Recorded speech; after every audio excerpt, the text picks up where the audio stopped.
ಮೂಡುಬಿದಿರೆಯ ಸ್ವರಾಜ್ ಮೈದಾನದ ಬಳಿ 12 ಕೋಟಿ ರೂಪಾಯಿ ವೆಚ್ಚದಲ್ಲಿ ನಿರ್ಮಾಣಗೊಂಡಿರುವ ಸ್ಕೌಟ್ಸ್ ಗೈಡ್ಸ್ ಕನ್ನಡ ಭವನ ಮತ್ತು ಮೂಡುಬಿದಿರೆ ಗುತ್ತು ಕೆ ಅಮರನಾಥ್ ಶೆಟ್ಟಿ ಸಭಾಂಗಣವನ್ನು ಧರ್ಮಸ್ಥಳದ ಧರ್ಮಾಧಿಕಾರಿ ಡಾಕ್ಟರ್ ಡಿ ವೀರೇಂದ್ರ ಹೆಗಡೆ ಅವರು ಉದ್ಘಾಟಿಸಿದರು. ನಂತರ ಮಾತನಾಡಿದ ಅವರು, ಮೂಡುಬಿದಿರೆಯಲ್ಲಿ ಅಮೂಲ್ಯವಾದ ಗ್ರಂಥ ಭಂಡಾರವಿದೆ. ಕನ್ನಡ ಭವನ ನಿರ್ಮಾಣದಿಂದ ಮೂಡುಬಿದಿರೆಯಲ್ಲಿ ನಡೆಯುತ್ತಿರುವ ಕನ್ನಡಪರ ಚಟುವಟಿಕೆಗಳಿಗೆ ಮೌಲ್ಯ ಬಂದಿದೆ. ಕನ್ನಡದ ಕಟ್ಟಾಳುವಾಗಿ ಮೋಹನ್ ಆಳ್ವ ಅವರು ಕನ್ನಡದ ಮನಸ್ಸುಗಳನ್ನು ಉಗುಳಿಸುವ ಕೆಲಸವನ್ನ ಮಾಡುವ ಮೂಲಕ ಕನ್ನಡಕ್ಕೆ ಹೆಮ್ಮೆ ತಂದಿದ್ದಾರೆ ಎಂದರು. ತುಳುನಾಡಿನ ಮಂದಿಗೆ ನಮ್ಮ ಕೈಯಾರ ಕಿಂಜನರಿಗೆ ಹೇಳಿದ ಹಾಗೆ 2 ಜನ ತಾಯಂದಿರು ಅಂತ ಅವರು ಹೇಳ್ತಾರೆ. ಕೃಷ್ಣನಿಗೆ 2 ಜನ ತಾಯಂದಿರು, ದೇವಕಿ ಮತ್ತು ಯಶೋದೆ. ಹಾಗೆ ನಮಗೆ ಜನ್ಮ ಕೊಟ್ಟ ತಾಯಿ ತುಳು ಮಾತೆಯಾದರೆ ನನ್ನನ್ನು ಬೆಳೆಸಿದ ಮತ್ತು ವ್ಯಕ್ತಿತ್ವ ಕೊಟ್ಟ ತಾಯಿ ಕನ್ನಡ. ಹಾಗಾಗಿ 2 ಜನ ತಾಯಿಯರು ನಮಗಿರುವಂಥದ್ದು ಅನಿವಾರ್ಯವಾಗ್ತದೆ. 2 ಜನರನ್ನು ರಕ್ಷಿಸಿಕೊಂಡು, ಪೂಜಿಸಿಕೊಂಡು, ಗೌರವಿಸಿಕೊಂಡು ಹೋಗಬೇಕು. ಅಂಥದ್ರಲ್ಲಿ ಮೂಡುಬಿದಿರೆ ಇದು ಜೈನ ಕಾಶಿ ಹೌದು, ಅದರ ಜೊತೆಗೆ ರತ್ನಾಕರ ವರ್ಣಿಯ ಜನ್ಮಸ್ಥಾನ ಹೌದು. ಇವತ್ತು ರತ್ನಾಕರ ವರ್ಣಿಯ ಎಲ್ಲ ಸಾಧನೆಗಳು, ಸಾಹಿತ್ಯ ಸೃಷ್ಟಿ ಎಷ್ಟು ಅದ್ಭುತವಾಗಿದೆ ಅಂತಂದರೆ, ಒಬ್ಬ ವ್ಯಕ್ತಿಯಿಂದ ಇಂಥ ಒಂದು ಸಾಹಿತ್ಯ ನಿರ್ಮಾಣ ಸಾಧ್ಯವಿದೆಯೇ ಅನ್ನುವಷ್ಟು ಮಟ್ಟಿಗೆ ಆ ಸಾಹಿತ್ಯದ ಮೌಲ್ಯ ಇದೆ.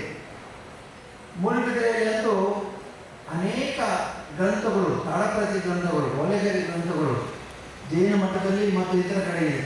ಅದರ ಹೆಚ್ಚಿನ ಕಾರ್ಯಕ್ರಮವನ್ನು ಮಾಡಿದ್ದಾರೆ. ಇಲ್ಲಿ ನುಡಿಸಿರಿ ಮತ್ತು ವಿರಾಸತ್ ಅನ್ನೋ ಕಾರ್ಯಕ್ರಮಗಳನ್ನು ರಚಿಸಿಕೊಂಡು ಬಂದಿದ್ದಾರೆ. ಮೂಡುಬಿದಿರೆ ಜೈನ ಮಠದ ಸ್ವಸ್ತಿ ಶ್ರೀ ಚಾರುಕೀರ್ತಿ ಭಟಾರಕ ಪಂಡಿತಾಚಾರ್ಯ ಬರಿಯ ಸ್ವಾಮೀಜಿ ಆಶೀರ್ವಚನ ನೀಡಿ, ಸ್ವಾಮೀಜಿಯ ಕಲೆ, ಸಾಹಿತ್ಯ ಭಾರತೀಯ ಸಂಸ್ಕೃತಿಯ ಜೀವಾಳ. ಇಂತಹ ಸುಸಂಸ್ಕೃತ ವಾತಾವರಣದಲ್ಲಿರುವ ಸಭ್ಯ ಸಮಾಜವನ್ನು ಕಾಣಬಹುದು. ಸಾಹಿತ್ಯಿಕ ಚಟುವಟಿಕೆಗಳಿಗೆ ನಿರಂತರ ವೇದಿಕೆ ಒದಗಿಸುವ ಮೂಲಕ ಅವುಗಳ ಪೋಷಣೆ ಕನ್ನಡ ಭವನದ ಮೂಲಕ ಆಗಬೇಕು ಎಂದರು. ವಿಚಾರವನ್ನು ಮಾಡಿದರೆ ಹಿಂದಿನ ಕಾಲದಲ್ಲಿ ಭಾರತೀಯ ಸಂಸ್ಕೃತಿ ಇರ್ಬೋದು ಅಥವಾ ಅಥೆನ್ಸ್ನಂಥ ನಗರಗಳಿರ್ಬೋದು, ಅಲ್ಲೆಲ್ಲ ಒಬ್ಬ ವ್ಯಕ್ತಿಯನ್ನು ಸಭ್ಯನನ್ನಾಗಿ ರೂಪಿಸುವುದಕ್ಕಾಗಿ ಸಂಗೀತ ಮತ್ತು ಸಾಹಿತ್ಯದ ಮೂಲಕ ತಿದ್ದುವ ಕೆಲಸವನ್ನು ಮಾಡ್ತಾ ಇದ್ದಾರೆ.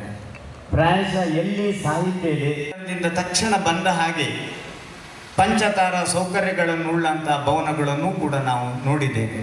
ಪಾರ್ಲಿಮೆಂಟ್ ಆಫ್ ವರ್ಲ್ಡ್ ರಿಲಿಜನ್ ಅನ್ನುವ ಒಂದು ಸಾಹಿತ್ಯದಲ್ಲಿ ಅದೆಷ್ಟೋ ಜನರ ಆಶೋತ್ತರಗಳನ್ನು ಈಡೇರಿಸತಕ್ಕಂಥ ಸ್ಕೌಟ್ಸ್ ಗೈಡ್ಸ್ ಕನ್ನಡ ಭವನ ನಿರ್ಮಾಣ ಸಮಿತಿ ಅಧ್ಯಕ್ಷ ಡಾಕ್ಟರ್ ಮೋಹನ್ ಆಳ್ವ ಸ್ವಾಗತಿಸಿದರು. ಆಮೇಲೆ ನಮಗೆ ಒಂದು 15 ಲಕ್ಷ ರೂಪಾಯಿ ನಮಗೆ ಬಂತು ಇಡೀ ನಮ್ಮ ಸಮ್ಮೇಳನಕ್ಕೆ.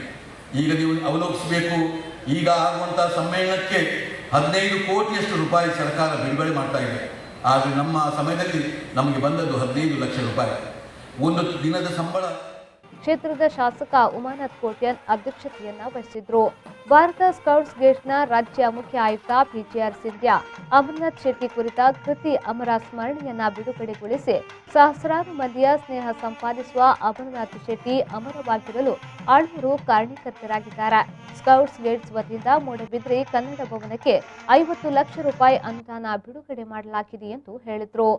ಈ ಸಂದರ್ಭ ಜಿಲ್ಲಾ ಉಸ್ತುವಾರಿ ಸಚಿವ ಕೋಟಾ ಶ್ರೀನಿವಾಸ್ ಪೂಜಾರಿ, ಮಾಜಿ ಸಚಿವ ಕೆ ಅಭಯಚಂದ್ರ ಜೈನ್, ಮಾಜಿ ಶಾಸಕ ಅಪ್ಪಣ್ಣ ಹೆಗಡೆ, ಜಿಲ್ಲಾ ಪಂಚಾಯತ್ ಸದಸ್ಯ ಕೆಪಿ ಸುಚರಿತ ಶೆಟ್ಟಿ, ಜಿಲ್ಲಾ ಕನ್ನಡ ಸಾಹಿತ್ಯ ಪರಿಷತ್ನ ಅಧ್ಯಕ್ಷ ಪ್ರದೀಪ್ ಕುಮಾರ್ ಕಲ್ಕೂರ, ಪುರಸಭಾ ಅಧ್ಯಕ್ಷ ಪ್ರಸಾದ್ ಕುಮಾರ್, ಮೂಡುಬಿದಿರೆ ಕೋರ್ಪುಸ್ ಕ್ರಿಸ್ತಿ ಚರ್ಚಿನ ಧರ್ಮಗುರು ಫಾಲ್ ಸ್ವೀಪೇರಾ, ಜುಮಾ ಮಸೀದಿಯ ಧರ್ಮಗುರು ಮುಸ್ತಫಾ ಯಮಾನಿ, ಮೂಡ ಅಧ್ಯಕ್ಷರಾದ ಮೇಘನಾಥ್ ಶೆಟ್ಟಿ, ಜಯಶ್ರೀ ಅಮರನಾಥ್ ಶೆಟ್ಟಿ ಮತ್ತಿತರರು ಉಪಸ್ಥಿತರಿದ್ದರು.